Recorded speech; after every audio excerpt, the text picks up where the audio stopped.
Tropang Ilonggo. Please subscribe Subscribe and like. and share. Yun. Welcome back ulit no sa ating YouTube channel po mga kababayan. Muli, nandito na naman po ang inyong katropa para magbigay po ng impormasyon sa inyong lahat. So ito na, PBBM nagsalita na mga kababayan tungkol dun sa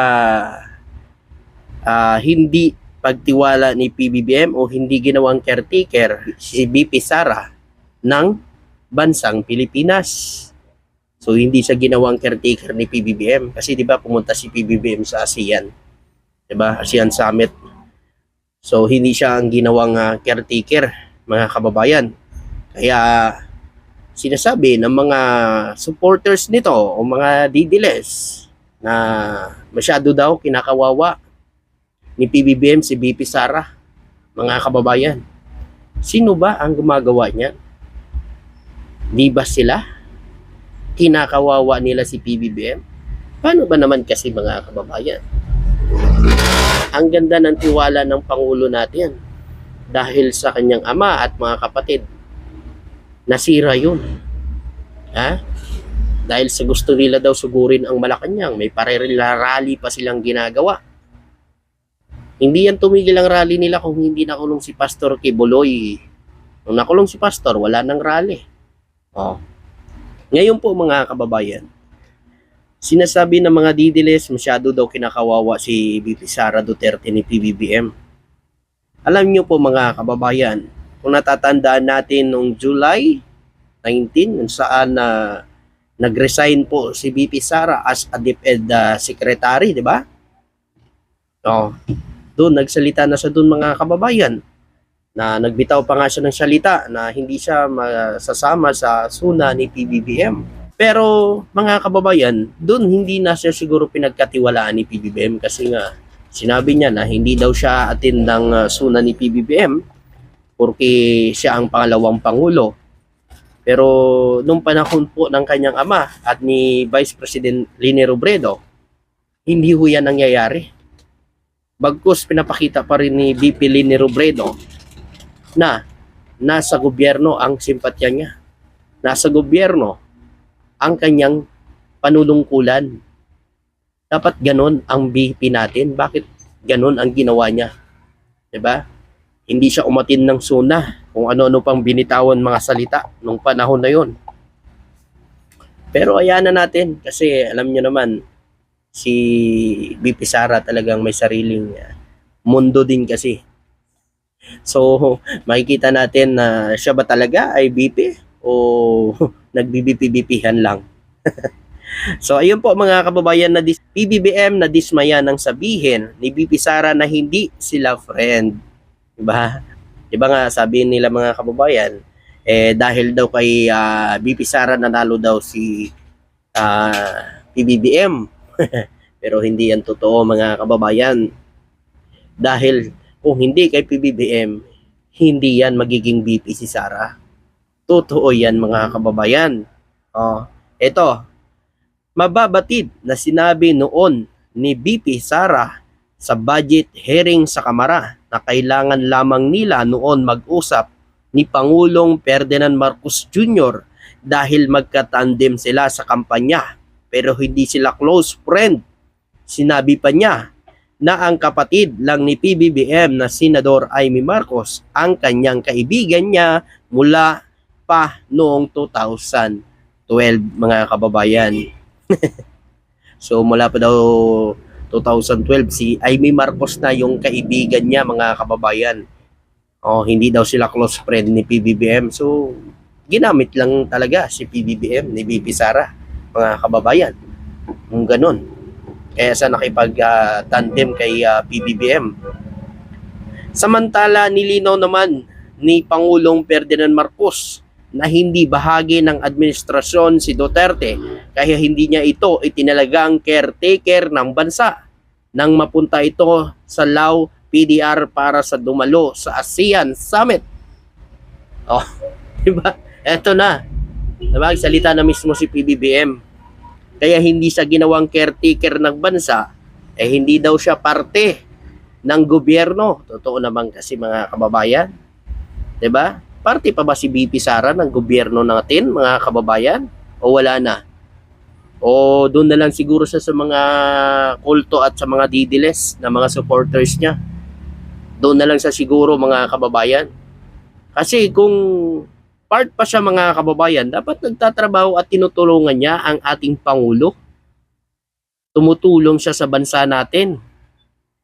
Sana ganun ang ginagawa niya, mga kababayan. Pero bakit itong ginagawa niya?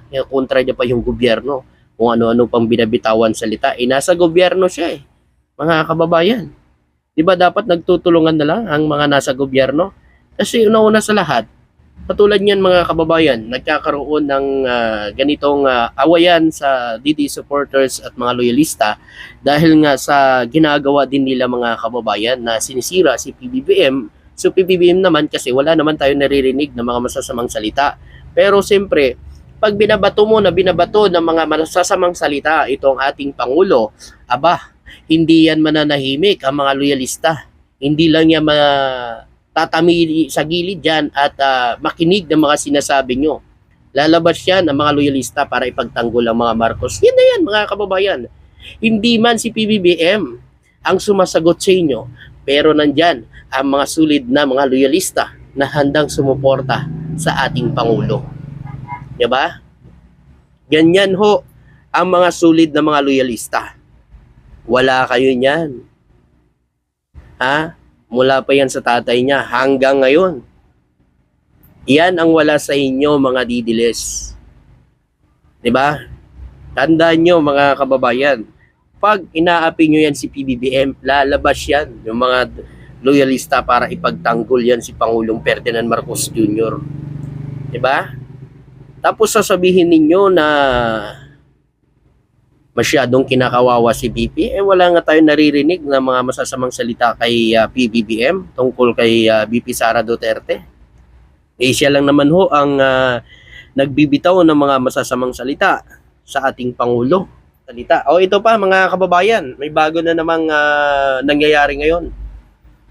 Tungkol dito sa budget hearing na hingingi ni Vice President Sara Duterte, o yung mga confidential fund kung saan napunta. Ito, ang DepEd sa ilalim ni Duterte ay tila pinupunduhan nito ang pagsasanay sa AFP. Di ba may sariling pondo po ang AFP, mga kababayan? Bakit magkakaroon pa ng pondo galing sa DepEd? May sariling pondo po ang AFP, lalo na sa pagtitraining. Di ba? May sariling pondo po ang Armed Forces of the Philippines, mga kababayan. May sariling pondo yan.